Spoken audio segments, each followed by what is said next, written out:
أنا معتز جدًا بنفسي، بس مش عشان أنا الدكتور فلان أو المهندس فلان أو ابن فلان بيه والّا فلان باشا، كل دي حاجات فرعية ليها قيمة طبعًا، لكنها مش كبيرة.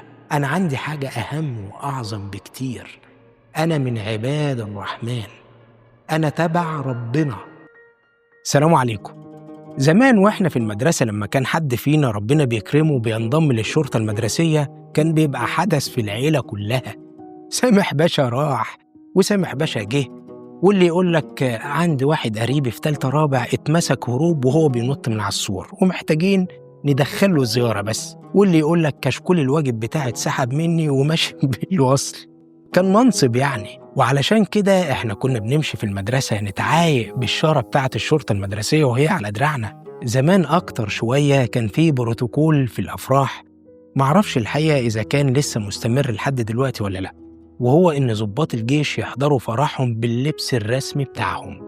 هتلاقي مثلا لو دورت على صور فرح الأديب يوسف السباعي اللي كان ضابط في سلاح الفرسان، أو صور فرح الرئيس السادات اللي كان ضابط في سلاح الإشارة. هو صحيح كان مفصول من الجيش وقت فرحه على السيدة جيهان السادات، بس برضه صمم يحضر فرحه بالبدلة الميري، وقال أنا ابن الجيش في كل الأحوال. عادة يعني أي حد بينتمي لأي كيان بيحب يميز نفسه بالعلامات اللي بتدل على انتمائه للكيان ده. يعني لو انت ماشي مثلا في الشارع وشفت شاب جميل لابس جبة وقفطان وعمة مكونة من طربوش أحمر ملفوف عليه شال أبيض، هتعرف على طول من غير أي مجهود إن ده من أبناء الأزهر الشريف. وبنفس الطريقة بقى هتعرف إن اللي معدي قدامك ده طيار أو قبطان من غير ما تسألهم أو تشوف بطايقهم، كفاية تشوف مظهرهم الخارجي بس علشان تعرف الجهة اللي بينتموا ليها. يا ترى بقى الناس اللي تبع ربنا ليهم صفات مميزة بتقول إنهم تبع ربنا، ولا ناس عاديين شبه بقية البشر اللي ماشيين في وسطهم؟ هو عموما فكرة إنك تكون تبع ربنا منتسب ليه يعني ده شرف كبير قوي مفيش زيه في الدنيا. بس اللي هيميزك مش لبسك ولا مظهرك الخارجي، اللي هيميزك أفعالك وتصرفاتك، ودي تقدر تعتبرها معايير القبول أصلاً. دي الصفات اللي لازم توفرها في نفسك علشان تاخد التصنيف الأهم والأعظم على مر العصور، تصنيف عباد الرحمن. وتعالى بقى كده نشوف ربنا سبحانه وتعالى وصفهم إزاي وقال عنهم إيه. وعباد الرحمن الذين يمشون على الأرض هونا وإذا خاطبهم الجاهلون قالوا سلاما. أول صفتين معانا اهو، يمشون على الأرض هونا، وده مش وصف لطريقة مشيتهم بس، لأ، ده وصف لحالهم ولشعورهم بنفسهم. لا هم مختالين ومنتفخين وماشيين يقولوا يا أرض تهدم عليك قدي، ولا هم برضو ضعفاء ومنكسرين. دول ناس حاسين ومدركين لأهميتهم وقيمتهم الفعلية اللي هي مصدرها إيه؟ أيوة، إنهم عباد الرحمن. أنا معتز جداً بنفسي، بس مش عشان أنا الدكتور فلان أو المهندس فلان أو ابن فلان بيه ولا فلان باشا، كل دي حاجات فرعية ليها قيمة طبعاً لكنها مش كبيرة. أنا عندي حاجة أهم وأعظم بكتير، أنا من عباد الرحمن، أنا تبع ربنا، بشتغل عنده، بنفذ أوامره.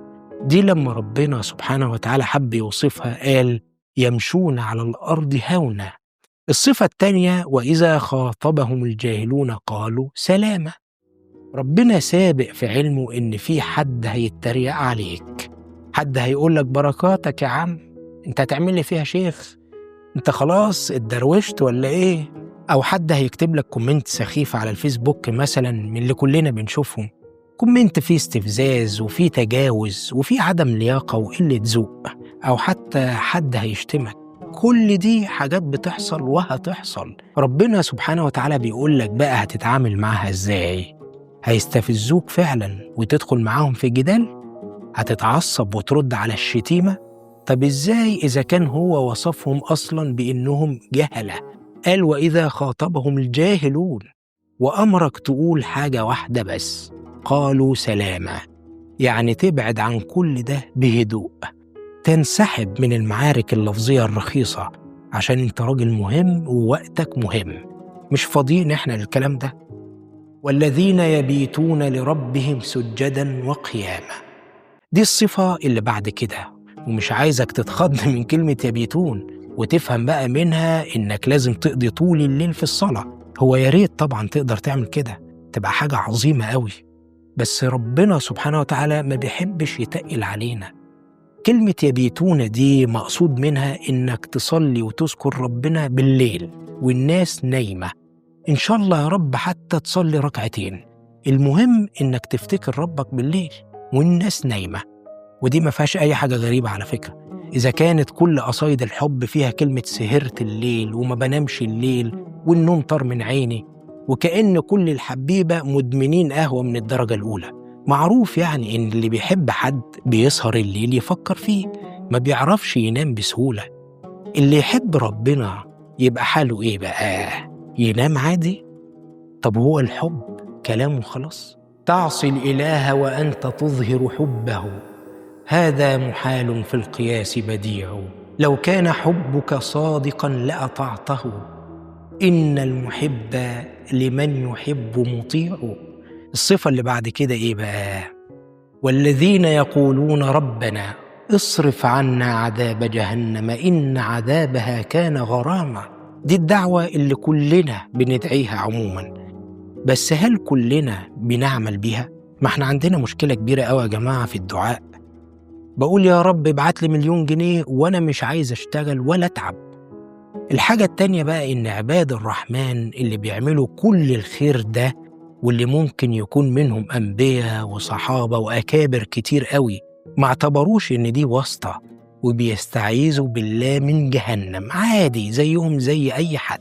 الصفة اللي بعد كده والذين إذا أنفقوا لم يسرفوا ولم يقتروا وكان بين ذلك قواما.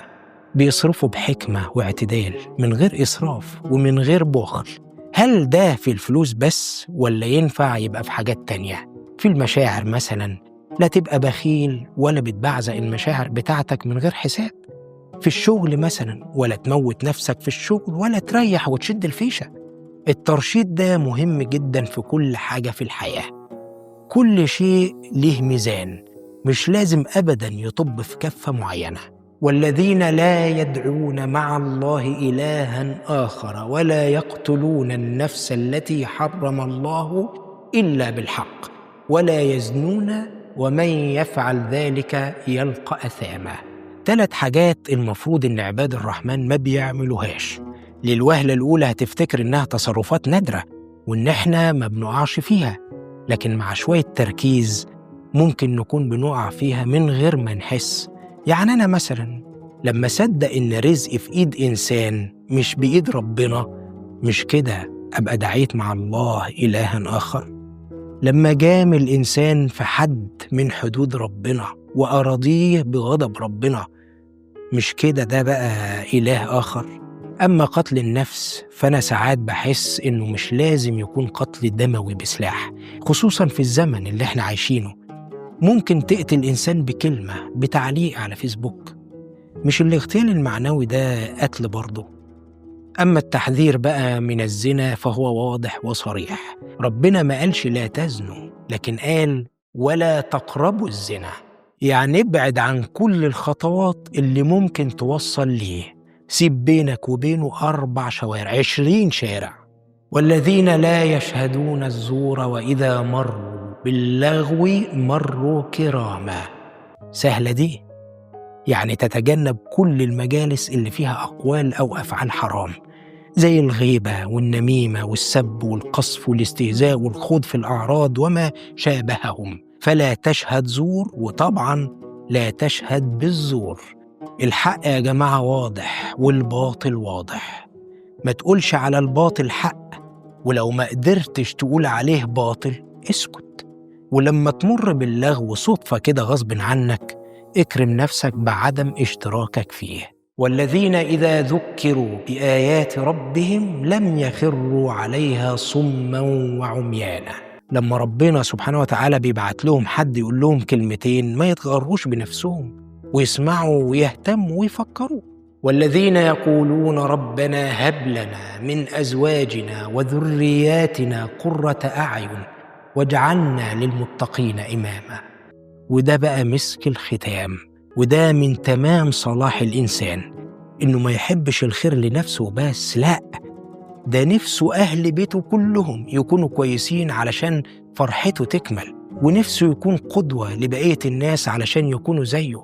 دي بقى يا سيدي مواصفات عباد الرحمن اللي ليهم مكافأة كبيرة قوي على فكرة، حابب أقولها لك قبل ما أختم. أولئك يجزون الغرفة بما صبروا ويلقون فيها تحية وسلاما. عارف إيه هي الغرفة؟ دي أعلى منزلة في الجنة، دي الروف بتاع الجنة اللي بيطل عليها كلها، وهتدخلها بتشريفة من الملائكة شخصياً. يا رب يكتبها لنا جميعاً يا رب. قولوا أمين، وكل سنة وانتم طيبين.